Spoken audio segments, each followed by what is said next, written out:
Oke, selamat datang kembali. Hari ini kita bakal bahas sesuatu yang rasanya deket banget sama kita semua, yaitu keluarga.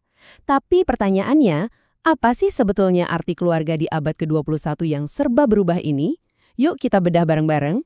Oke, kita mulai dari yang paling mendasar ya. Apa sih yang sebenarnya bikin sekumpulan orang itu bisa disebut keluarga? Mungkin Anda merasa jawabannya gampang, tapi ternyata ini jauh lebih dalam dan rumit dari yang kita kira. Nah, buat ngertiin keluarga zaman sekarang, para psikolog biasanya ngelihatnya dari 3 kacamata yang beda banget. Yang pertama itu pandangan struktural. Ini yang paling gampang deh. Anggap aja kayak lagi sensus penduduk di rumah.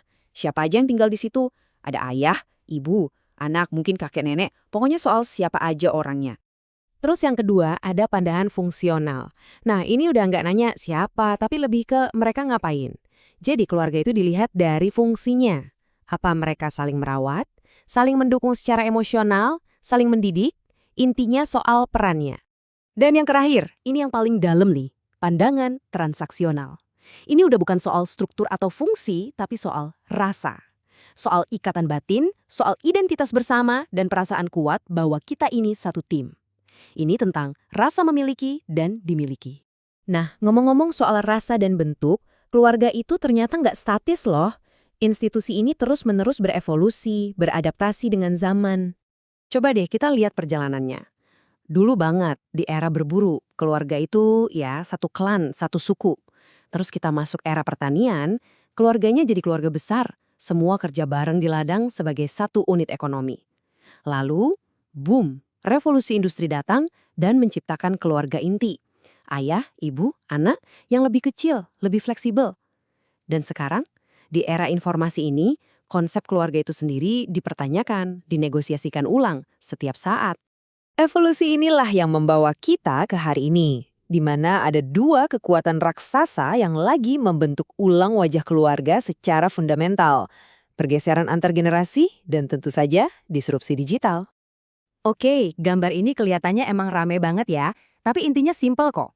Setiap generasi, mulai dari baby boomer sampai Gen Z, itu punya cara pandang, nilai, dan hubungan sama teknologi yang beda-beda banget. Nah, kita coba lihat beberapa perbedaan yang paling mencolok ya. Coba lihat ini, nilai-nilai inti aja udah beda jauh. Baby boomer itu tumbuh dengan nilai-nilai seperti tradisi, kesabaran, kerja keras. Bandingkan dengan milenial yang lebih menghargai fleksibilitas, kreativitas, dan kebebasan mengakses informasi. Ini udah kayak dua dunia yang berbeda yang tinggal di bawah satu atap kan? Nah, ini yang menarik banget. Hubungan dengan teknologi. Buat generasi X, teknologi itu alat. Sesuatu yang mereka pelajari dan gunakan. Tapi buat Gen Z, wah itu udah beda cerita. Teknologi itu bukan alat lagi, tapi udah jadi bagian dari diri mereka. Udah kayak napas, intuitif banget. Perbedaan juga kelihatan di tujuan hidup. Kalau milenial itu sering digambarkan sebagai generasi yang kompetitif, berjuang naik tangga karir, mencari kesuksesan, Gen Z punya pendekatan yang berbeda. Mereka lebih fokus pada kebahagiaan saat ini, hidup untuk hari ini, dan bahagia dengan apa yang ada. Nah, semua perbedaan ini, semua pergeseran ini akhirnya mengerucut ke satu tantangan yang paling besar dan paling krusial bagi banyak keluarga saat ini, yaitu gimana caranya membesarkan anak di dunia yang serba digital.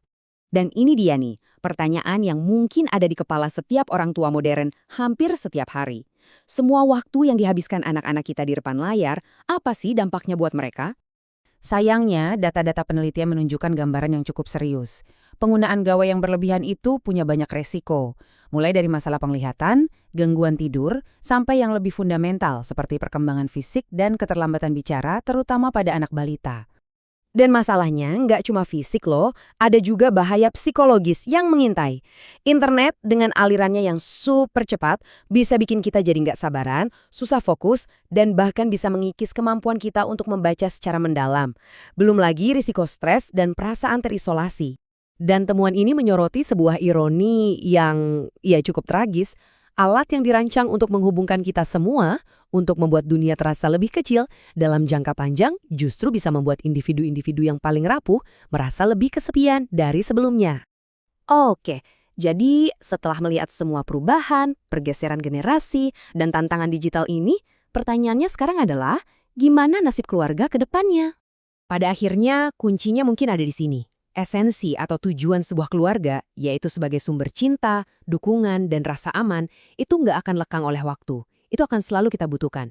Tapi bentuknya, strukturnya, cara kita mengekspresikannya, itu yang akan terus berubah dan beradaptasi. Ini yang meninggalkan kita dengan sebuah pemikiran akhir.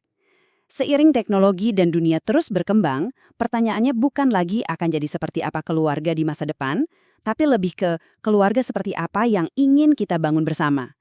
Karena pada akhirnya, pilihan ada di tangan kita.